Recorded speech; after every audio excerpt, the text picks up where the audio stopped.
GM, and by GM, I obviously mean good night if you're in America. And if you're in Europe, I don't even know what time it is. Welcome to the DeFi State, a weekly show brought to you by Hashflow. Today we're competing with SBF in a Twitter space, so the fact that we even have this many listeners is a huge win to me. For those of you who don't know me, I'm Nicole Ben. I'm the host of this show and head of community for Hashflow. And on this show, we lead discussions with notable speakers, founders, entrepreneurs, thought leaders, and generally the brightest minds in the industry to discuss what the future of decentralization will look like. I know I say this every time, but my favorite thing about this show is that every guest is so different and has such different insights on DeFi, Web3, and the world. If you're eager to learn and expand your mind, you're in the right place. And if you'd like to share this space with your friends, you can click on the arrow at the top right of the space, copy the link, tweet it out to your feed, text it to your friends, whatever works. We have our CEO, Varun, here with us. And today, our special guest is Luigi from AVAX. We're going to be discussing the latest and greatest developments with AVAX, what it means for Hashflow to be part of their DeFi ecosystem, and much more. Varun and Luigi, how are you? I am doing fantastic, but Luigi, you go ahead. You go ahead Yeah, first. no, I'm doing well. This is my third Twitter space today, ever. Oh so no, it's, your third Twitter space today. I was like, that's a lot of spaces today. that is but a lot of spaces. It's good. It's good. It's good to communicate, especially in these type of markets. So excited to be with you all, and big fan of Hashflow. No, I think we've been planning for this for quite some time. Since that last year when we did the integration, but I figured the last few months have been the growth trajectory on AVAX has been phenomenal. So we're like, okay, this is about time we finally do this. Yeah, looking forward to it. And I've seen recently you guys have really started to do pretty well on Avalanche in terms of volume. So congratulations to that, and I'm happy to see that Thank you. You guys are finding success there. Yeah. Well, I want to start with what's new with AVAX. What can you tell us? Oh, there's a lot, to be honest with you. So I'll start with the DeFi side. We have a lot of native Avalanche builders that are innovating in big ways. Like we have a lot of dApps deploying over the next, I'd say, 4 to 5 months. A few of the things that, in particular, I'll just point out real quick is like, Trader Joe launched their liquidity book, which is a concentrated liquidity DEX. So that's like a competitor to UniV3, but with some different bells and whistles. We have Platypus, which is a stable swap, launched a stable coin. Well, they announced their stable coin. Like we have a lot of different of these native Avalanche builders that maybe some people, who have been mainly in the Ethereum ecosystem haven't really had a chance to kind of try out and test, and they've been doing really well. That's on the DeFi side, but in terms of like the network as a whole and like things that are going on, we have Avalanche is a network of networks, right? So architecturally, you could think of it as something in between Polkadot and Cosmos. And one of the very important components of the architecture is what we call subnets. And Avalanche, we recently announced that we deployed elastic subnets, and what that allows for is like permissionless validation of a subnet, and that's really cool, like really cool. And we're really looking forward to see this proliferate. We had a few announced today, and we kind of believe that the app chain thesis will really hold.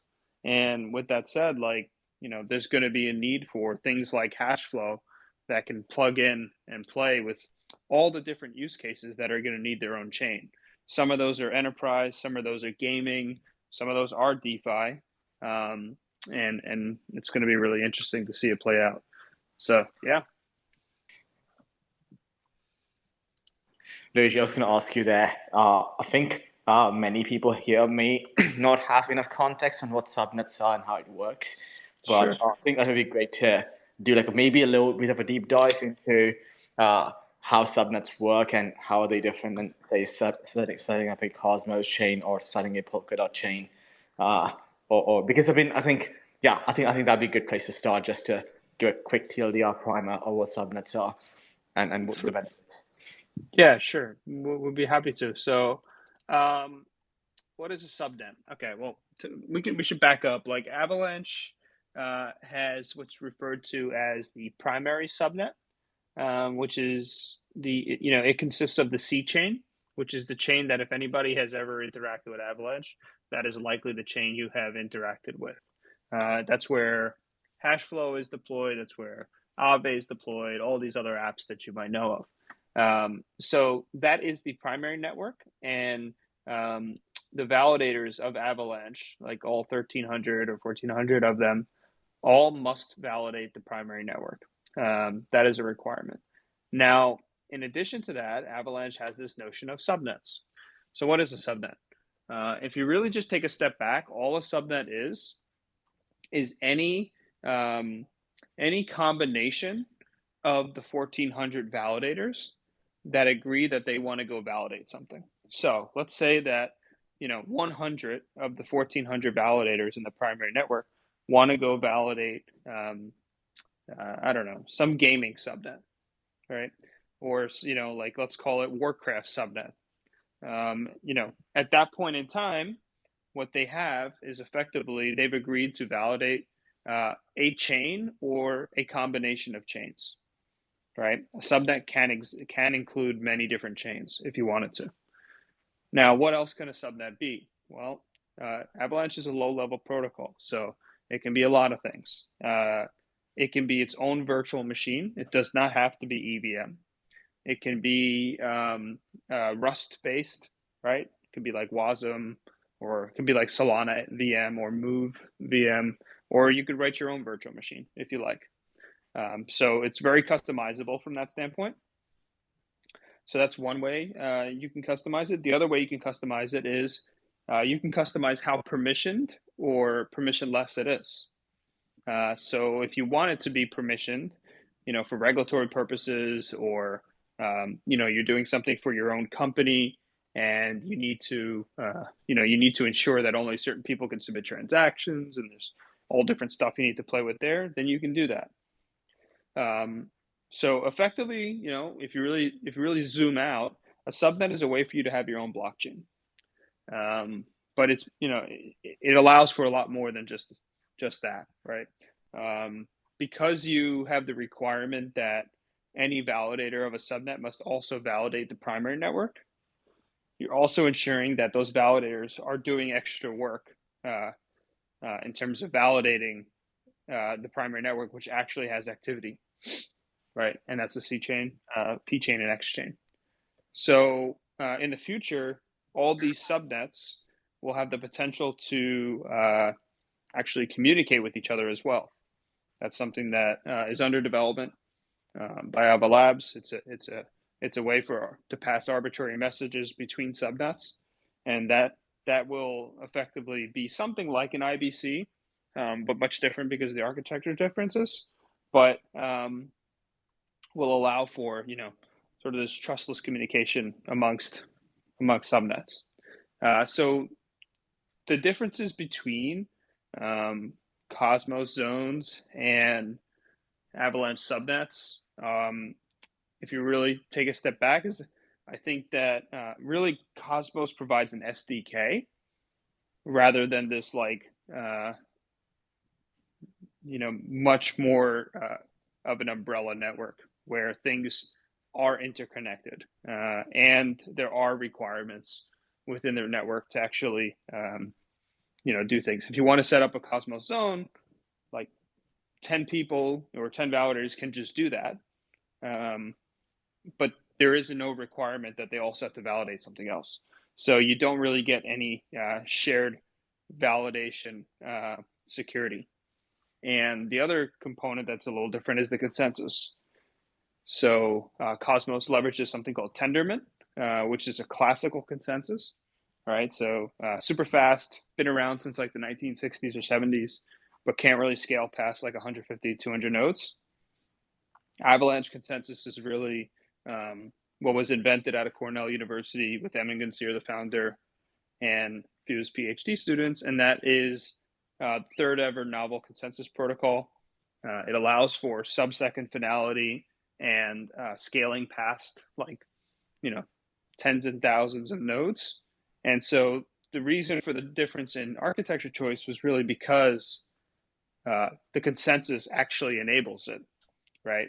We wouldn't be able to have this primary network requirement that you have to validate the primary network in order to validate subnets if our primary network wasn't able to hold and accommodate so many validators. So I'll take a pause there because it's like pretty nuanced stuff. I think this is actually really, really good information. I had some follow-up questions there actually around the validators and so let's say Hashflow were to deploy on AVAX subnet, right? So how do we decide to pick the validators? Do we like contact the AVAX? What's the process like? Or do we have to identify the validators, or do they just volunteer and be like, "Hey, I like Hashflow, so I'll validate here." So what's that process like? Great question. So there's two ways to do it. There are permission chains, like I said before, right? If Hashflow for some reason wanted something permissioned, it could effectively create its own subnet and then determine the weights of the validators that came. So let's say you wanted to do some consortium blockchain where, I don't know, like Hashflow, Avalanche, Ethereum, Polygon, all validate the chain. You would determine, the weight of every single one of those different chains. So I'm guessing you're not really, super excited about that version of it. The other version is elastic subnets, which is a subnet whereby you have your own, like Hashflow has its own staking token for the blockchain and its own gas token. And effectively, the way it works is the validators would stake the token. Let's call it, I don't know, Hashflow token, stake Hashflow token, whatever the requirement is, just like, if you want to validate Avalanche or Ethereum or Polygon or something like that. And they can come and go as they please. So effectively, what you need in order to attract validators are actual economic activity. No dissimilar than, an L1 today, right? Like people aren't going to validate Avalanche if there's no rewards to do so. So you can incentivize this by token inflation, which is the way most L1s incentivize staking right now. Like Matic has staking rewards, Avalanche has staking rewards. Ethereum too has inflation, even though it's combated with fees. So you would effectively, you can have inflation. You could also pay transaction fees to the validators. So effectively that's how you would get validators. There's economic incentive. Got it. So it's essentially you're basically creating it. You've provided a framework for anyone to start their own blockchain, and then you also provide existing validator set that can actually just combust. You don't have to search for it and you have to build the entire thing because these participants are already securing Avalanche. They are more likely to be incentivized to secure a useful application on the network, so they can volunteer for economic. That's right. Got it. That's right. And a question there. Then I think there was another chain. I think last week or couple of weeks ago, I was talking to Eric while he was mentioning Celestia, and I think I was curious if you had a chance to look into that, and then how do you because I think they had a model where they said their main Celestia chain is primarily used for data storage, but then all the execution happens on rollups basically. So is it in the subnet case, does everything happen on the subnets, or do you still interface with the main C chain in some capacity? It really depends on the use case. I think it's a lot more flexible of an architecture. You can, if you want to, like let's say you want to have a 10 validator subnet because you don't really care about security that much.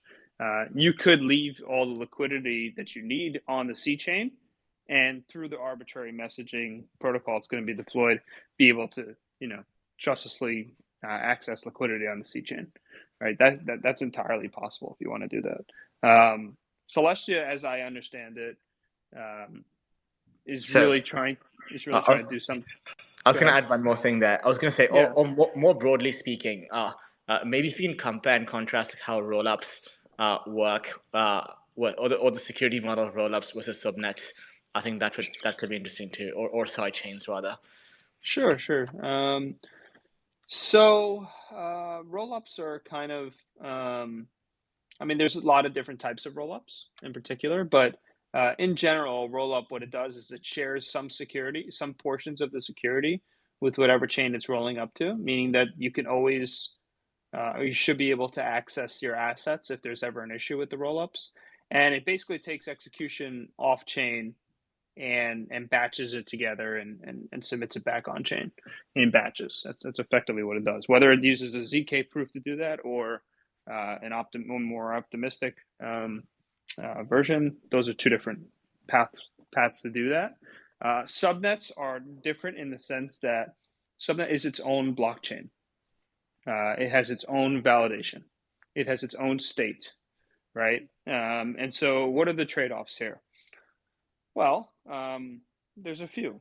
So trade-offs for, something, if you do not have an application or a use case that generates real economic value, it's going to be hard to have a true subnet that validators want to validate. I think that's perfectly reasonable statement.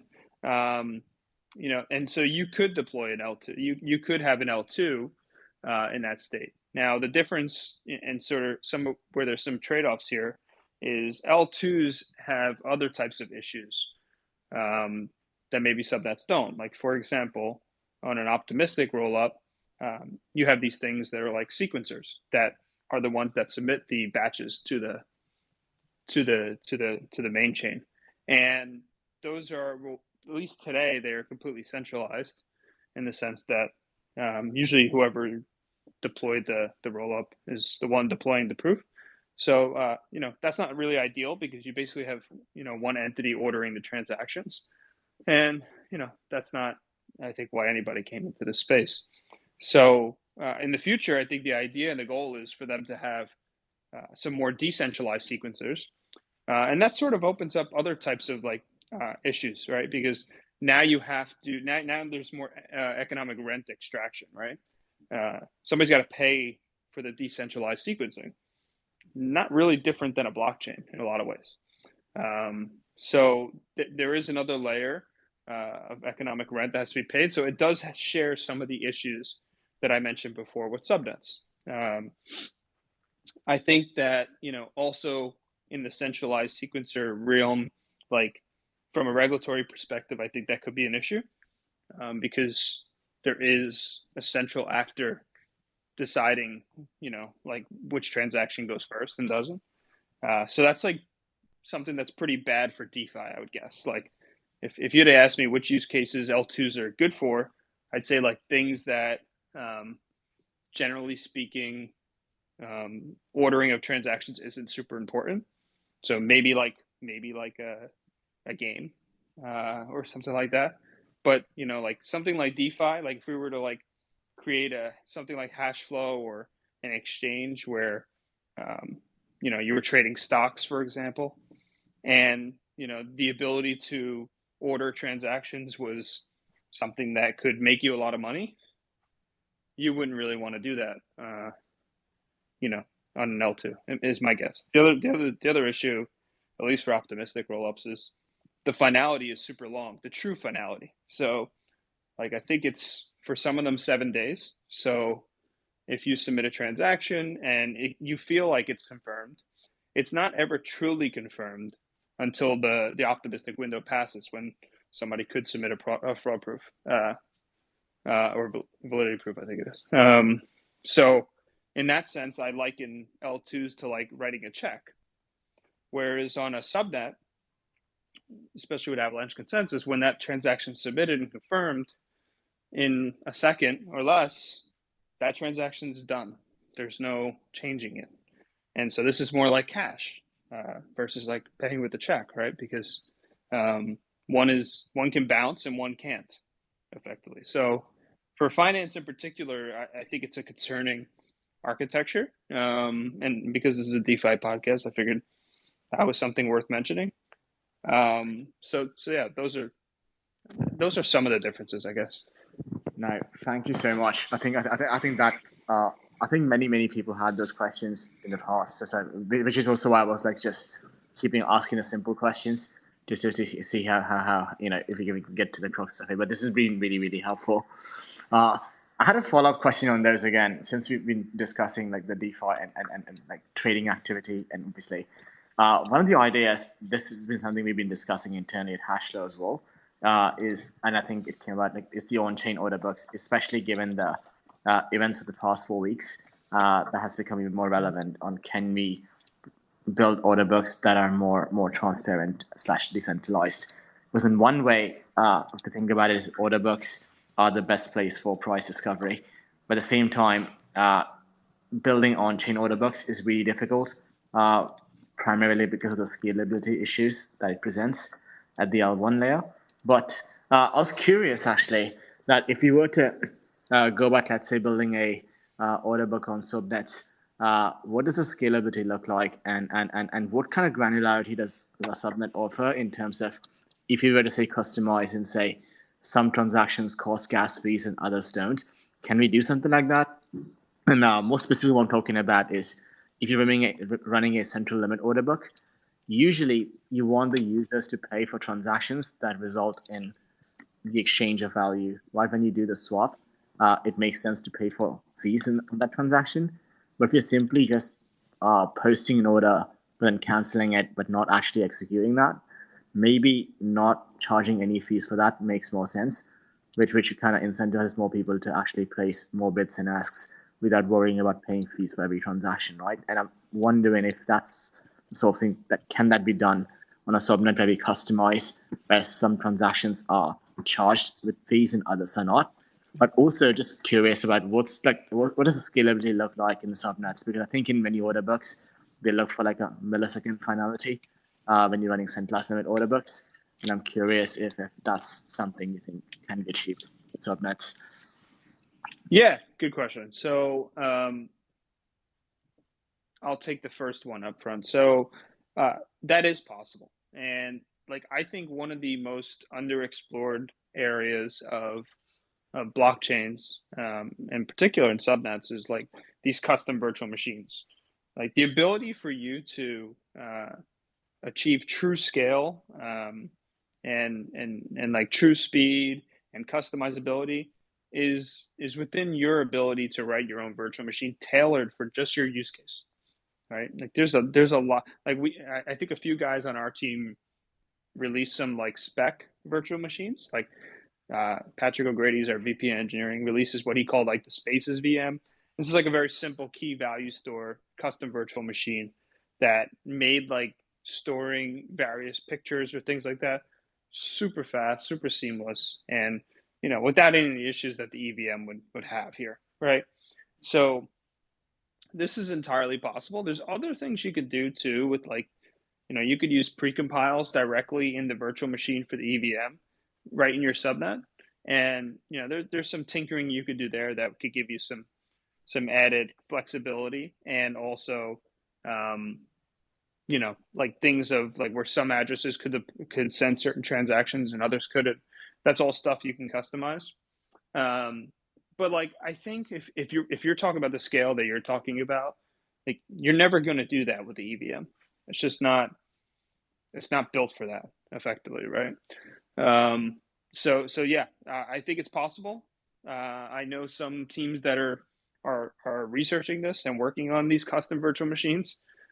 None for a collab directly, so the space is yours. I know others that are looking at it for like Oracle directly in the virtual machine, and like special types of perps and stuff like that. So that's exciting. In terms of the millisecond thing, the reality is that no blockchain will ever be faster than a centralized server. Like that's just impossible. So it's important to take note of that. Like you have to achieve consensus. So by default, there's no way it will ever be faster than one server, reading and writing, right? But I do think we can, and I do think it's okay not to have a millisecond.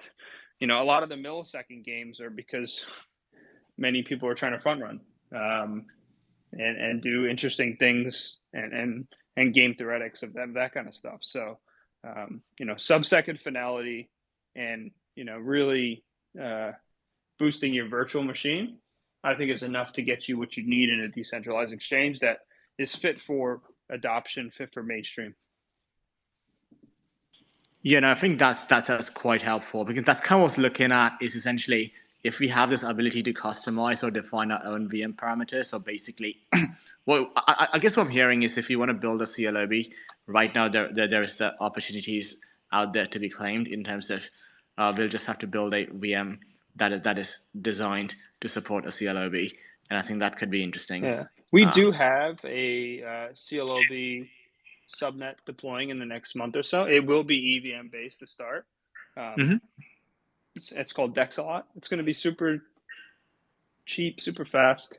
It's going to be good, but I'm just saying, like, if you want to achieve the type of scale you're talking about, and competing with something like NASDAQ and stuff like that, like, you need your own custom virtual machine. Got it. No, I think that makes sense. I think, but again, I'm not sure if in the short term that's like a big necessity, but perhaps in the long term, as we bring in or onboard more users into just DeFi broadly, that could be something that could be interesting. Right, so it's like I think the baby steps at a time till you get to that state.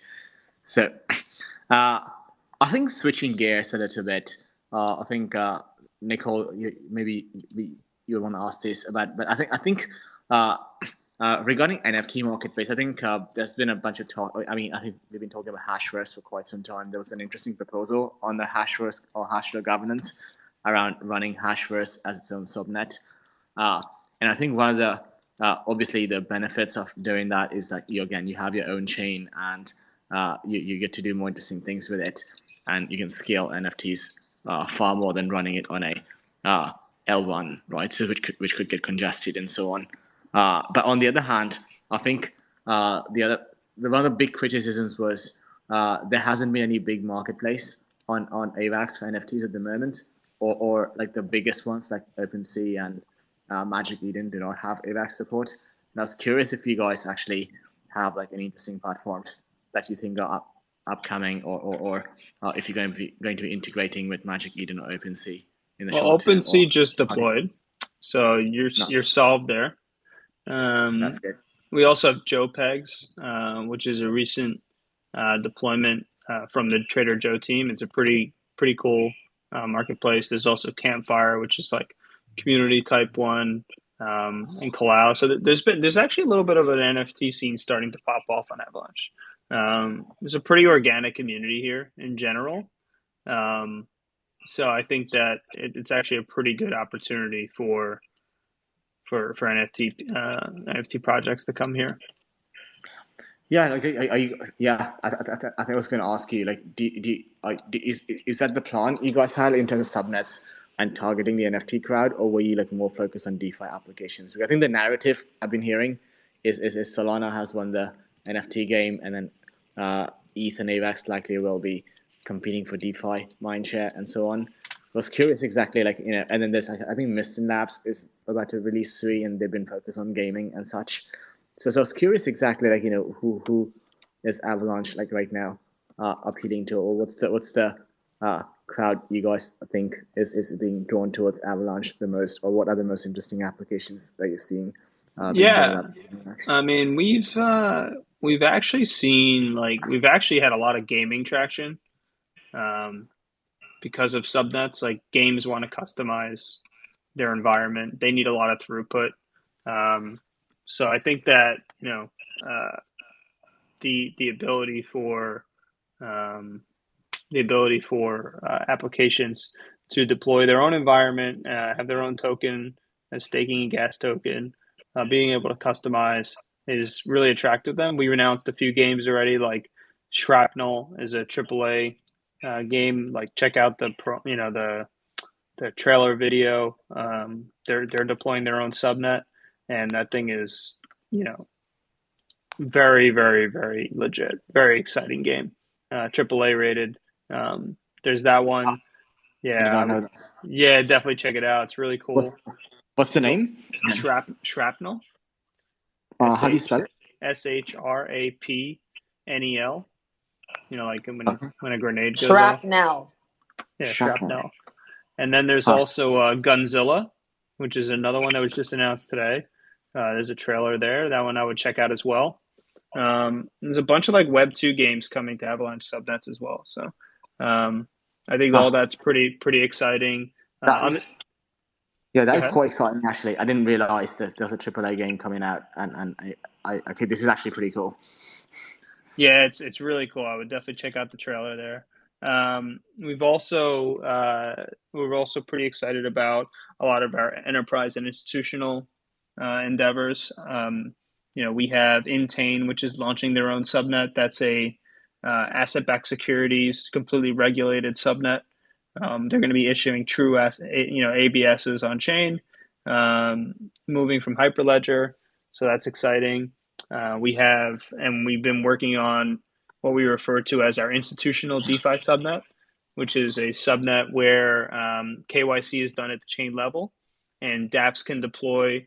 But there's assurance that all the users have been KYC'd on the chain. So this will allow for new institutions to bring liquidity into DeFi that previously, couldn't get over the regulatory hurdle.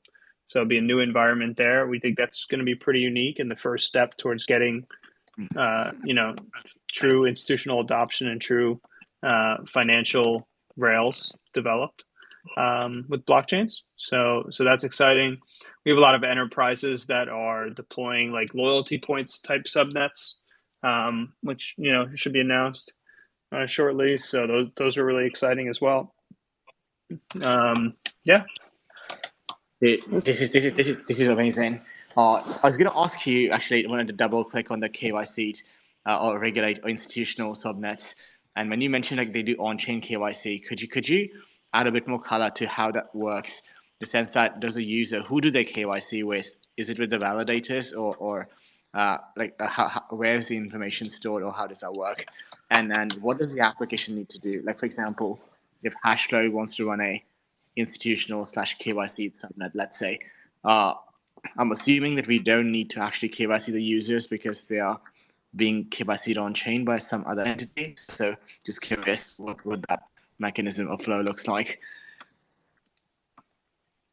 Yeah, there's numerous ways you could do it. Really, you could integrate just a regular third-party centralized KYC layer that massive institutions are interested in, and just put in a precompile that effectively has an allow list. So the address can't execute a transaction on the chain unless it's past that KYC. So that's something Got you it. can do in a subnet. Or there's verifiable credentials you could deploy directly into the virtual machine. That's an option as well. So there's really you can really customize how you want to do it. But I do imagine that this is something that I know we all don't want it, but this is something that will be needed and will happen. Yeah, I think I'm on the same boat as you are, in the sense that generally I'm a fan of whatever simplifies the UX the most. At the same time, I'm also don't want to do double the work. I think one interesting idea was if many of the venues and other people are already running some kind of a KYC service, and they can issue these NFT style passports that could be used to just get like the proof of KYC, as opposed to every application trying to KYC their users. That could be interesting. But at the same time, I mean, there's also this ideological debate around why KYC is like a bad. I don't want to take a stance on that just yet. Yeah, Uh, I don't either. But I also yeah, don't want to. I also have a rule of not going to jail. there And is that. generally speaking, I'm trying to grow the space. Like I think there's like people who are trying to change the change like the regulatory regimes, and I really much applaud that. But that's not where I'm focused right now. Like I'm focused on how do I get more people to use this stuff, and it's just pretty hard for centralized entities like asset managers and stuff like that to use this without any KYC.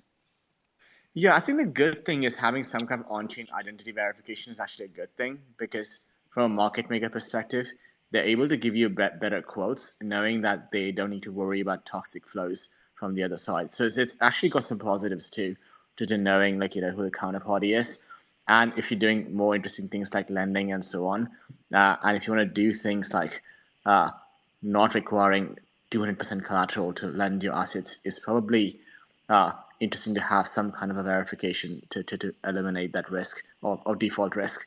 So in which case, I feel like almost some kind of on-chain identity verification is paramount for things like that. But again, I think it's still a little too early to predict, but at the same time, kind of optimistic about how this shapes up. I have another question to take it in a different direction, if that's okay. Unless, Varun, did you have a follow-up question? I don't have follow-up questions. I think, in fact, I've asked most of my questions. So feel free to take it over or give some time back of it either way. But I think, Okay.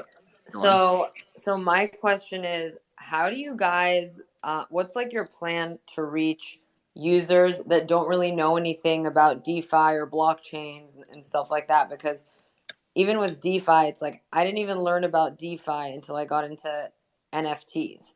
You know what I mean? Like that was the thing that onboarded me and made me curious about DeFi. So what's the plan to target the user that knows nothing about any of this?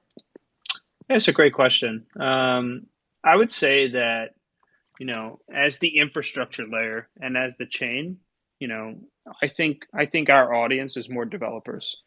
AWS doesn't really reach out to users and say, "Hey, like, come use applications that use AWS as their infra."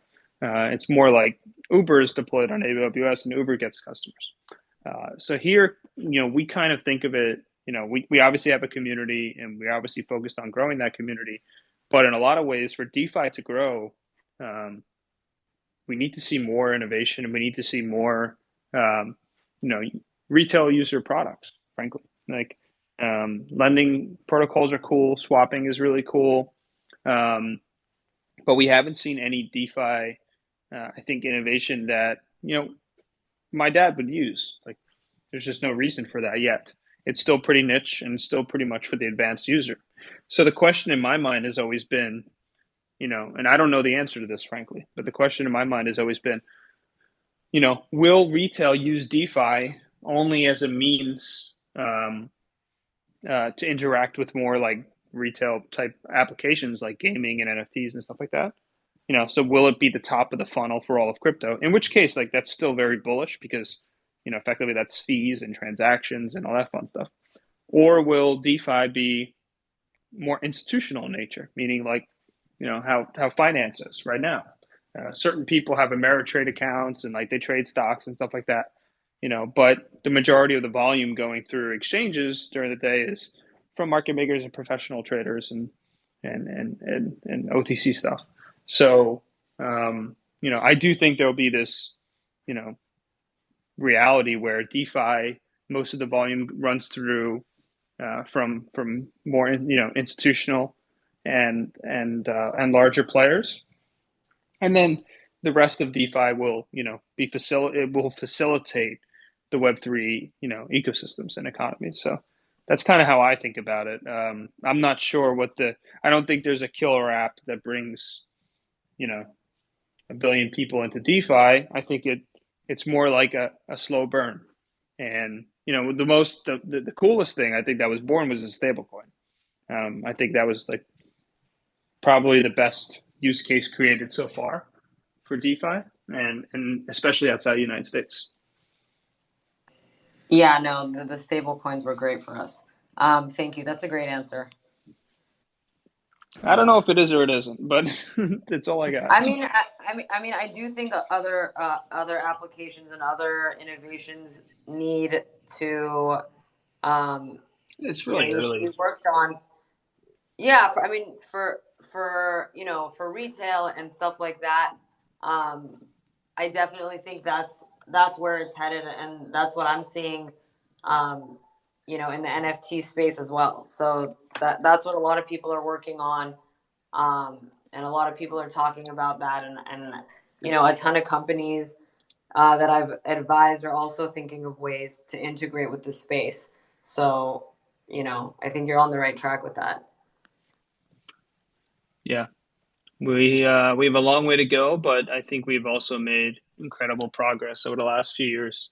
The last bear market was so brutal; there was nothing to do on chain. So I think this is so much more exciting. At least there's things to do. I mean, that's the good thing. Is like despite all these setbacks, I think that the excitement around like building new stuff and innovation hasn't stopped. And I think that's what makes me really, really excited about what's to come in the next few years. Like crypto is here to stay. It's just basically again, it's like success comes to those who are patient. And I think in crypto it applies even more. But I think it's going to be fun next few years. I'm quite looking forward to it. Same. But dude, thank you so much for joining us on this space. I think that's all from my side, Nicole. If you have anything, go on. Otherwise, I'm ready for the music. I mean, yeah, that was a great conversation, and I don't have any further questions. But if there's anything that you want to mention, Luigi, or anything you want to draw attention to, this stage is yours. Yeah, I guess I'll just bring up two quick things. So we have AVA Labs developed, I guess, two products effectively that I think are interesting for people to check out, especially in these markets. So one of them is BTC.B. This is a bridge that Avalanche deployed from the Bitcoin blockchain directly to Avalanche. And then Layer 0 now enables that BTC.B to go from Avalanche to all other chains. What's cool about this asset is, I know last weekend everybody saw what happened with Wrap Bitcoin WBTC, which sort of has like a different model, right? It depegs certain times when markets get nervous because there's no on-demand redemption mechanism that can happen whenever you want. And BTC.B is decidedly different because you can bridge your Bitcoin to Avalanche whenever you want, whatever size, in a more permissionless type manner. So check that out. There's some pretty cool yields on it, and it's just a different form of Bitcoin. And the other product, which I kind of mentioned briefly, was Core, which is a wallet that AVA Labs built. It's available on all EVM chains, but really is being built and tailored for subnets as well. So really cool UI and UX experience, and you could bridge directly in the wallet side. Check that out too. And then if anybody has any questions for me, they could always shoot me a DM. I have my DMs always open. Luigi, if you look at the top of the space, or actually everyone who's listening, I pinned a tweet about Core and a tweet about BTC.B. So, thank you. Oh yeah, of course. That's why I'm here. but yeah, I just wanted, people to have a little more context, and if they want to read about it, they can read about it. And so I pinned it. Luigi, thank you for coming to the space. Varun, as always, my favorite co-host. This was great, and we will see you next week. Awesome. Thank you guys so much. Really enjoyed it. Thank you.